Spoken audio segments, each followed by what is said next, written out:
Tämäkin on niinku, miksi me täällä hiljaa ollaan täällä jäljellä. Se on vaan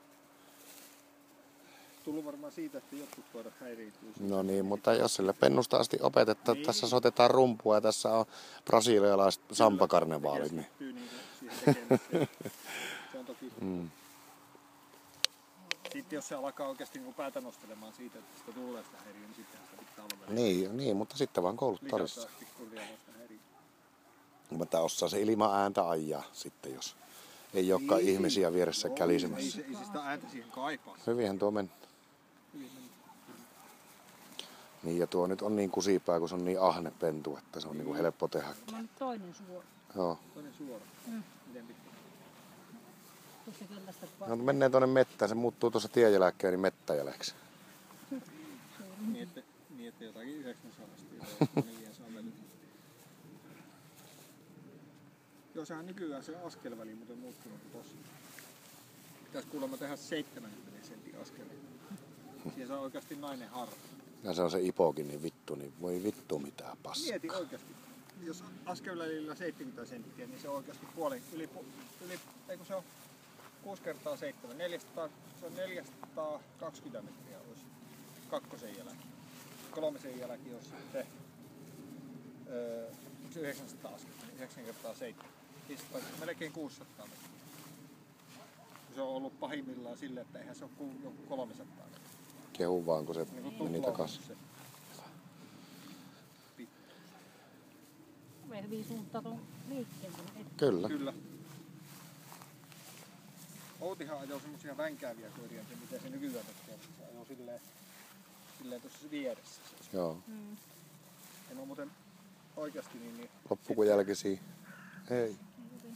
Sitten 2008 niin en oo kertaakaan edes käynyt kahtamassa treeniä läpi.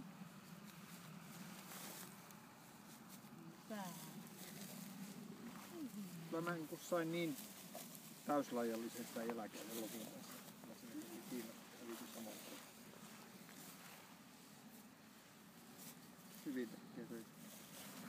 Joo, tosi hyvin. Ja eikä mitenkään harva. Käyttää koko ajan nenää.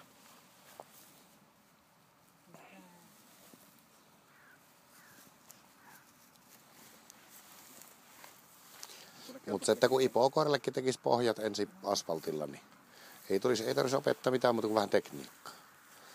Ja eihän niinku sporttijäljestyksessä, niin sehän on kysymyskin hyvin pitkälle, se on vaan tekniikkaa. Eihän niinku, kyllähän jokainen koira jäljestää, saatana. Tavalla tai toisella. Eihän jos pollarikoirakin rupiaisi menemään askeleelta, niin siellä kyllä rikolliset sais satana vettä niin lonkkaa. Että kyllä siellä mennään tuoreitakin jälkeen, ne menee suoraan hajuputkessa nokka ylhäällä.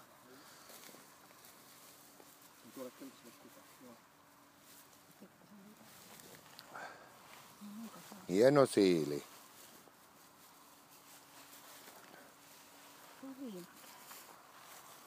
Kyllä se vaan jatkuu tämän jälkeen. Hei. Hyvä.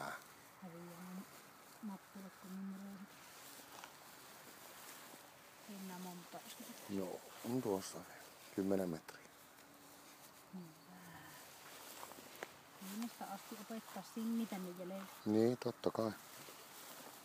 Turhaan niitä mittaa niitä 10 metrin jälkiä ajelleen, kun niin siitä nappuloitte ohi. Vaihtelet sen napupaikkaa äsken? Joo, vaihtelee välillä on kannassa ja käreissä, että se ottamaan sen kuihin.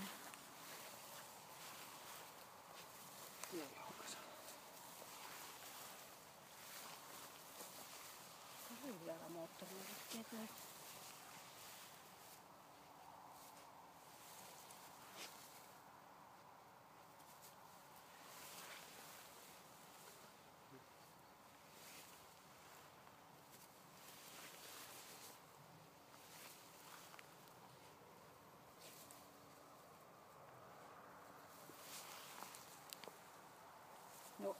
No hyvä. Taitava kuule ja 5 minuutin